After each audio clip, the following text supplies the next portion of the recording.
నమస్కారం friends, welcome to our channel. భారతదేశంలోనే అత్యంత పవిత్రమైన పుణ్యక్షేత్రం రామేశ్వరం. ఒక్కసారైనా దర్శించుకుంటే జన్మ ధన్యమైపోతుంది అని భావించే దివ్యక్షేత్రం. ఇక్కడి సముద్రం ఎప్పుడూ అలలు లేకుండా ప్రశాంతంగా ఉంటుంది. సాక్షాత్తు శ్రీరామచంద్రుడే తన చేతులతో శివలింగాన్ని ప్రతిష్ఠించిన చోటు. కాశీలో గంగలో మునిగి ఇక్కడ రామేశ్వరుణ్ణి దర్శించుకుంటే గాని కాశీయాత్ర పూర్తి కాదనంటారు. అసలు రాముడిక్కడ శివుణ్ణి ఎందుకు పూజించాల్సి వచ్చింది? సీతమ్మవారు ఇసుకతో లింగాన్ని ఎందుకు చేశారు? ప్రపంచంలోనే అత్యంత పొడవైన కారిడార్ ఇక్కడే ఎందుకుంది? అలాగే ఈ గుడిలో ఉన్న 22 బావుల నీటికున్న మహిమేంటి? ఈరోజు మన వీడియోలో రామేశ్వరం గుడి యొక్క సంపూర్ణ చరిత్ర, పురాణ గాథలు మరియు రహస్యాలను పూసగుచ్చినట్లు తెలుసుకుందాం. వీడియోని చివరి వరకు చూడండి, ఎందుకంటే ఇది కేవలం ట్రావెల్ వీడియో కాదు, ఇది ఒక డివైన్ జర్నీ. రామేశ్వరం తమిళనాడులోని రామనాథపురం జిల్లాలో ఉన్న ఒక అందమైన ద్వీపం. దీనిని పాంబన్ ఐలాండ్ అని కూడా పిలుస్తారు. భారతదేశానికి శ్రీలంకకు మధ్య ఉన్న ఈ ద్వీపం హిందూ ధర్మంలో అత్యంత ప్రాముఖ్యత కలిగిన చార్ధామ్ క్షేత్రాలలో ఒకటి. ఉత్తరాన బద్రీనాథ్, తూర్పున పూరీ జగన్నాథ్, పశ్చిమాన ద్వారకా, మరి దక్షిణాన ఉన్నదే ఈ రామేశ్వరం. అంతేకాదు, 12 జ్యోతిర్లింగాలలో ఇది 11వ జ్యోతిర్లింగం. శివ కేశవుల అద్భుతమైన కలయికకు నిదర్శనం ఈ ఆలయం. శైవులకు వైష్ణవులకు ఇద్దరికీ ఇది అత్యంత ప్రీతిపాత్రమైనది. అసలు ఈ గుడి చరిత్ర గురించి తెలుసుకోవాలంటే మనం త్రేతాయుగానికి వెళ్ళాలి. త్రేతాయుగంలో రామయుద్ధం ముగిసిన సమయం అది. శ్రీరాముడు రావణాసురుణ్ణి సంహరించి సీతమ్మను రక్షించుకొని తిరిగి అయోధ్యకు బయలుదేరుతాడు. కాని రావణుడు రాక్షసుడైనప్పటికీ అతడు పుట్టుకతో బ్రాహ్మణుడు మరియు గొప్ప శివభక్తుడు. అలాంటి రావణుణ్ణి చంపడం వల్ల శ్రీరాముడికి బ్రహ్మహత్యా దోషం చుట్టుకుంటుంది. ఈ దోషాన్ని పోగొట్టుకోవడానికి మునులు శ్రీరాముడికి ఒక సలహా ఇస్తారు. రామా, నువ్వు ఎక్కడైతే యుద్ధం గెలిచావో అక్కడే శివలింగాన్ని ప్రతిష్ఠించి పూజిస్తే ఈ దోషం పోతుందని చెబుతారు.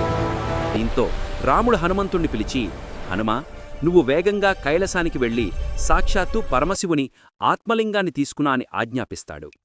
హనుమంతుడు వేగంగా వెడతాడు. కాని ముహూర్త సమయం దగ్గర పడుతున్నా హనుమంతుడు తిరిగిరాడు.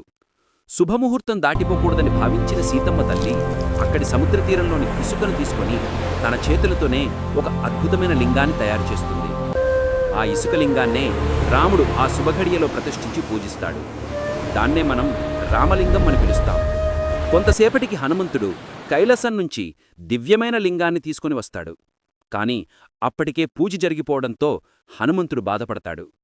తన భక్తుని బాధను చూడలేని రాముడు, హనుమా, బాధపడకు, నువ్వు తెచ్చిన లింగాన్ని కూడా ఇక్కడే ప్రతిష్ఠిద్దాం.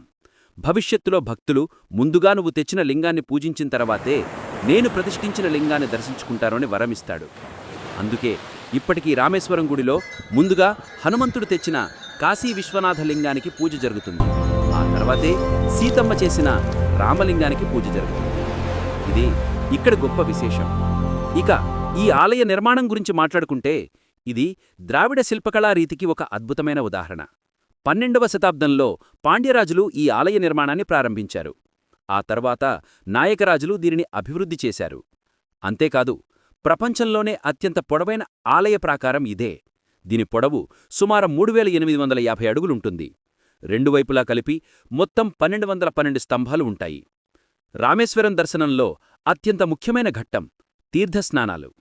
ఆలయ ప్రాంగణంలో మొత్తం 22 పవిత్ర బావులు ఉన్నాయి. వీటిని తీర్థాలు అంటారు. భక్తులు ముందుగా సముద్రంలో అంటే అగ్నితీర్థంలో స్నానం చేసి ఆ తర్వాత తడిబట్టలతోనే గుడిలోకి వెళ్లి ఈ 22 బావుల నీటిని తమపై చల్లుకుంటారు. ఈ 22 బావులకు ఒక్కొక్కదానికి ఒక్కొక్క విశిష్టత ఉంది. మహాలక్ష్మి తీర్థం ఐశ్వర్యాన్నిస్తుందని నమ్మకం. సావిత్రి, గాయత్రి, సరస్వతీ తీర్థాలు విద్యాబుద్ధులను ప్రసాదిస్తాయి. సేతుమాధవ తీర్థం, దీనితో లక్ష్మీదేవి అనుగ్రహం కలుగుతుంది. నల, నీలతీర్థాలు స్వర్గప్రాప్తినిస్తాయని పురాణాలు చెబుతున్నాయి. సైంటిఫిక్గా చూస్తే ఈ బావుల నీటిలో చాలా రకాల మినరల్స్ మరియు ఔషధ గుణాలు ఉన్నాయని అంటారు. ఇది చర్మవ్యాధులను నయం చేస్తుందట.